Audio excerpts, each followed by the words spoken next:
اور سر ایک بڑی دردناک حدیث ہے ابو ذر غفاری کے بارے میں، وہ حاکم میں ہی ہے، المستدرک الحاکم میں۔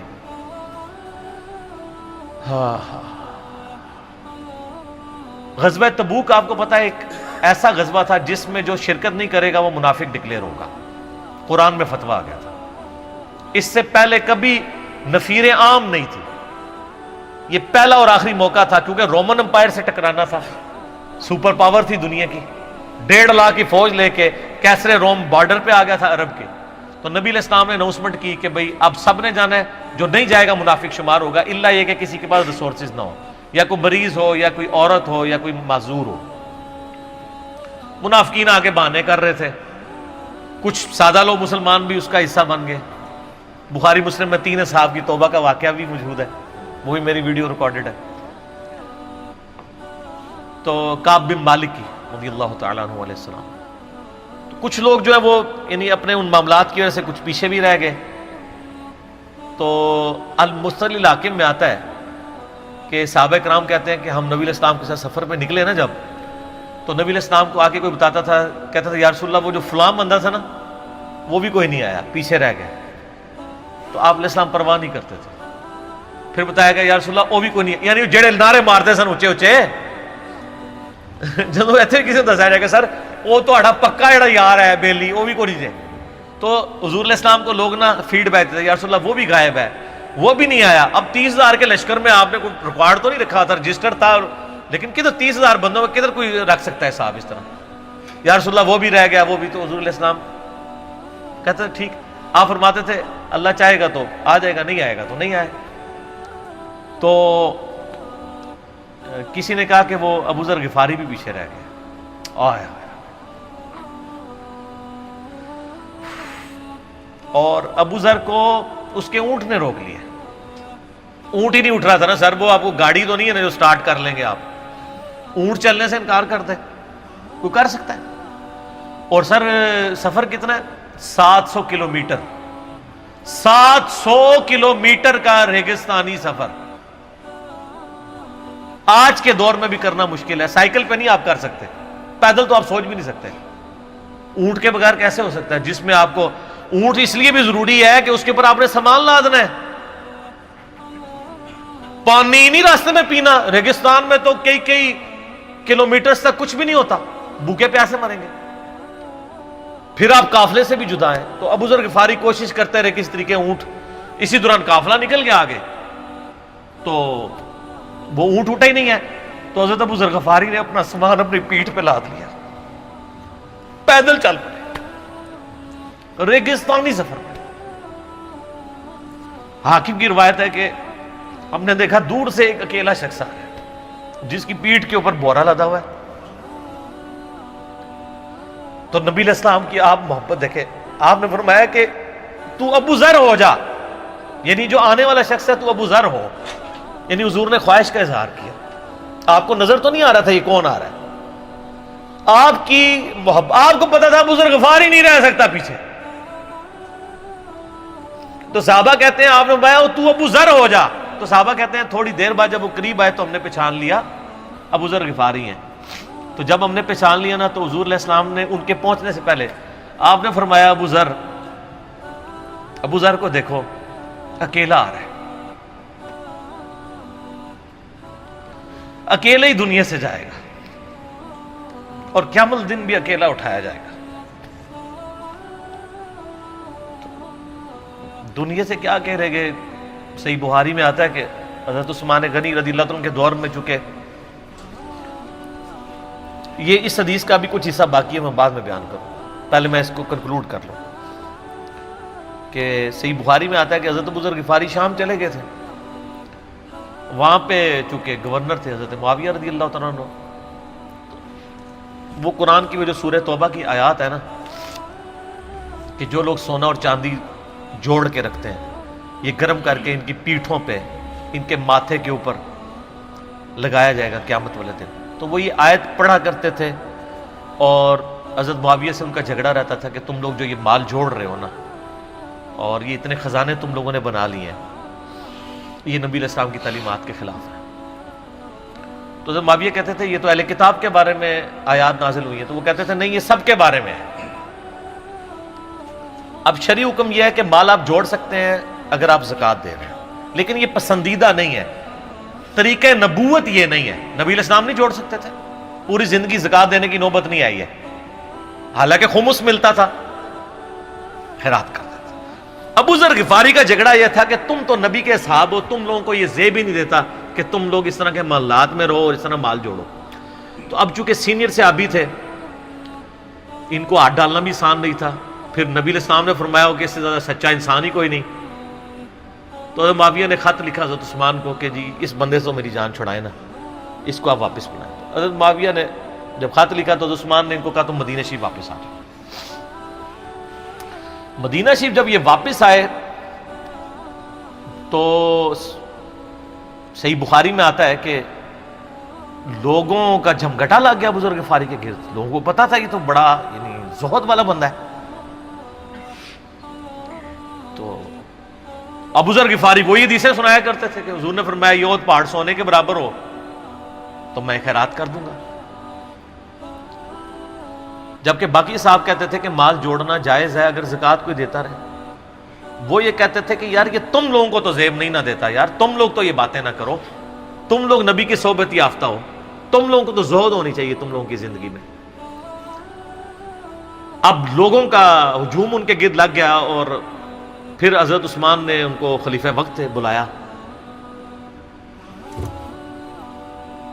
اور کہا کہ یار تو خود ہی مدینہ شریف چھوڑ کے یہاں سے چلا جا، تیری وجہ سے فتنہ کھڑا ہوا ہے۔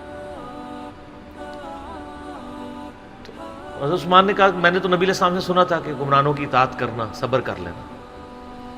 تو ایک زبدہ نامی کا ایک گاؤں تھا مدینہ شریف کے پاس، شہر سے ہٹ کے، تو وہ پھر وہاں پہ ہجرت کر گئے۔ آپ دیکھیں ریونج کیسا تھا، لوگ کتنے ڈرے ہوئے تھے کہ ابو ذر اپنی بوڑھا شخص 80-90 سال کا بابا اپنی ایک بڑھیا بیوی کو لے کے اس عمر میں شہر بدر ہو رہا ہے اکیلا۔ آج نہیں آپ سوچ سکتے کسی جگہ آپ اکیلے جا کے پڑاؤ کریں، کسی بیابان کے اندر، ریگستان کے اندر۔ اس زمانے میں آپ سوچ رہے، آج کل بھی آپ مدینہ شریف کے گر چلے جائیں تو آپ آنی ایک رات بھی نہیں گزار سکتے۔ تو کوئی شخص حضرت ابو ذر غفاری کو سی آف کرنے نہیں آیا سوائے حضرت علی کے، اور وہ بھی مدینے کی باؤنڈری تک آئے۔ ان کو پتا تھا ان کے سٹانس کے بارے میں، اور حضرت علی نے ان کو جب سی آف کیا تو کہا کہ میں چونکہ حکمران وقت کی اطاعت کا پابند ہوں، میں مدینے کی باؤنڈری سے باہر نہیں جاؤں گا۔ اگر مجھے کوئی اس طرح کا یعنی حکم کی اجازت مل جاتی تو میں تیرے ساتھ جاتا۔ ایران والوں نے حضرت علی علیہ السلام کے زندگی کے آخری 10 سال کے اوپر ایک فلم بنائی ہے، امام علی علیہ السلام۔ اس میں ابو ذر غفاری کے سارے واقعات انہوں نے فلمائے ہیں سر، دیکھنے والے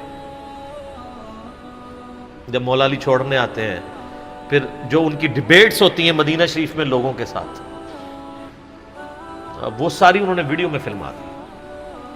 پھر یہ چلے گئے وہاں پہ رہنا شروع ہو گئے۔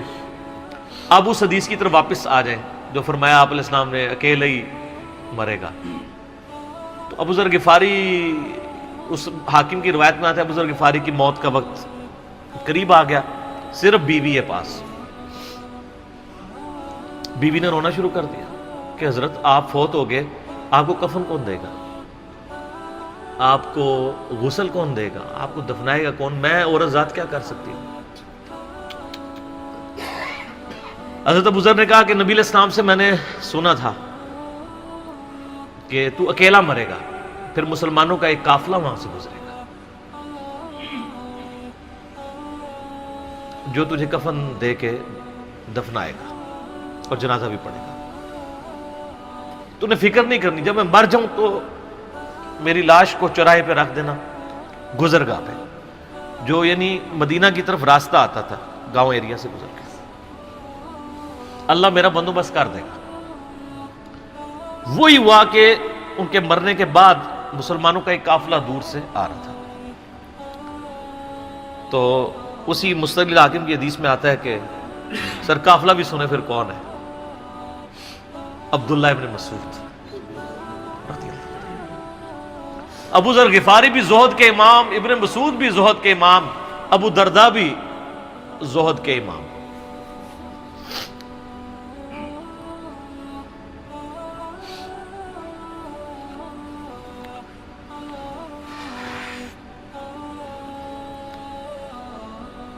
ابن مسعود رضی اللہ تعالیٰ عنہ جب وہاں پہ رکے، ان کو تو نہیں پتا تھا یہ کون ہے.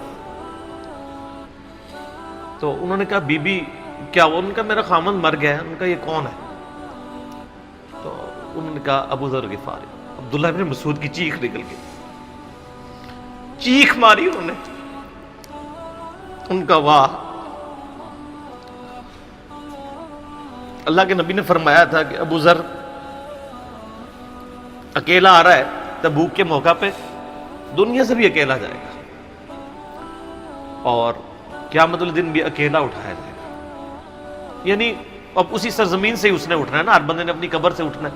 یعنی وہ مسلمانوں کے قبرستان میں بھی دفن نہیں. ایک یہ جو مزار کی رٹ لگائے پھرتے ہیں، میں ان سے پوچھتا ہوں تمہارے بابوں کی کیا اوقات ہے؟ ابو ذر غفاری کا مزار دکھاؤ کدھر ہے.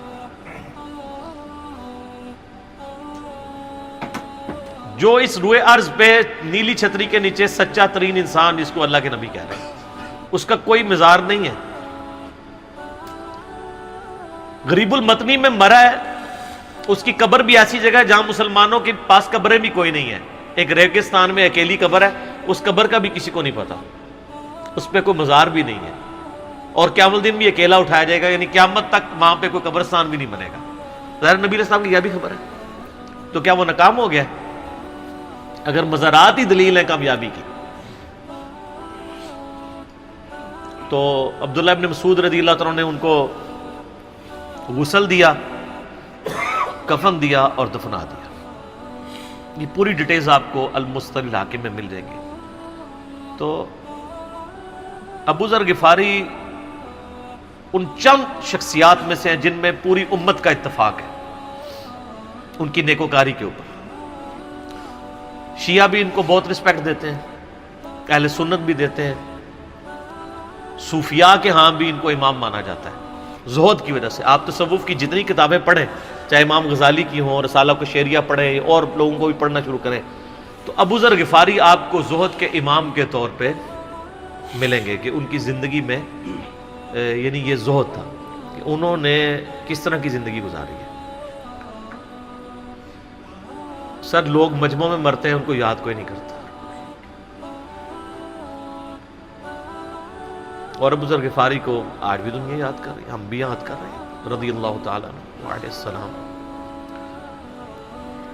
اللہ تعالیٰ قیامت والے دن ہمیں ایسے نیکوکار لوگوں کا ساتھ نصیب فرمائے. آمین ثم آمین.